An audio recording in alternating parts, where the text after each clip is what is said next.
Welcome to everybody. Prime Minister Mario Monti here. It's a great honour for the Institute. I know that he's a great friend of the Institute, and for that reason it's particularly nice that he's got the time today to spend a few minutes with the researcher community, the fellows, one or two of the professors. So my question is the following. We have the most direct political effects of the Euro crisis on some of the governments in Europe have been very different. Perhaps my main difference would be, though, that many of the phenomena that you described, I see them linked to the process of European integration in the last 10 or 15 years.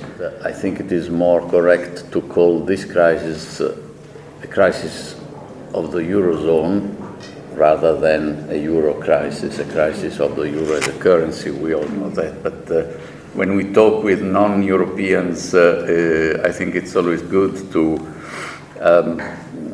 be careful and not give them the impression that our currency is in crisis. In spite of everything, our currency is behaving remarkably well. What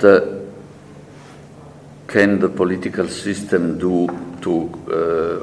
well, I think that one way, an important way after all, would be to apply a standard of conduct, a code of hygienic behavior to the language used by national and EU politicians.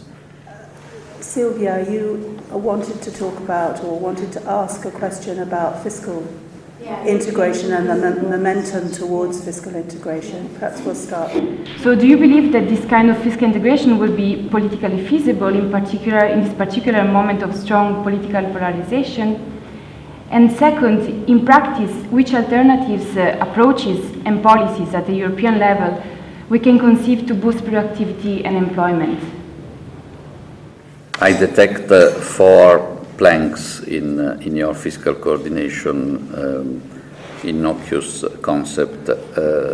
So fiscal in the continental sense, not in the British sense, where fiscal tends to be the macro or the budgetary.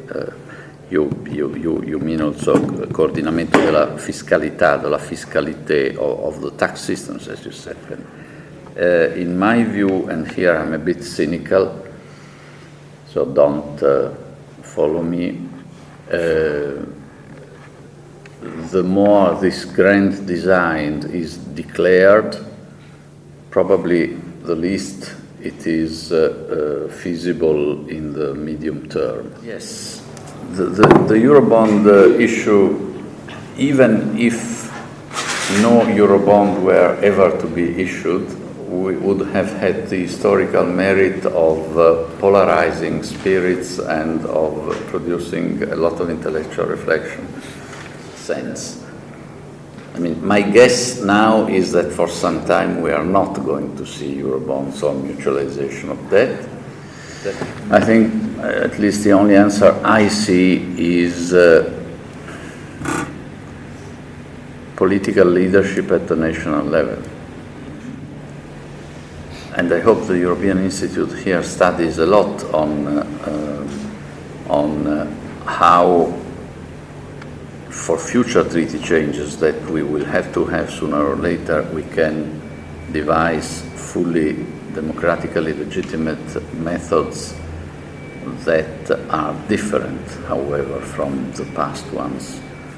So, no, this is about marginalism. I agree very much with you that to make progress we should be not so openly ambitious and proceed marginally.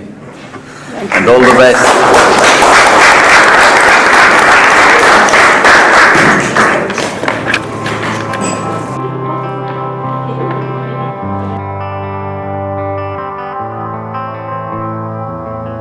Why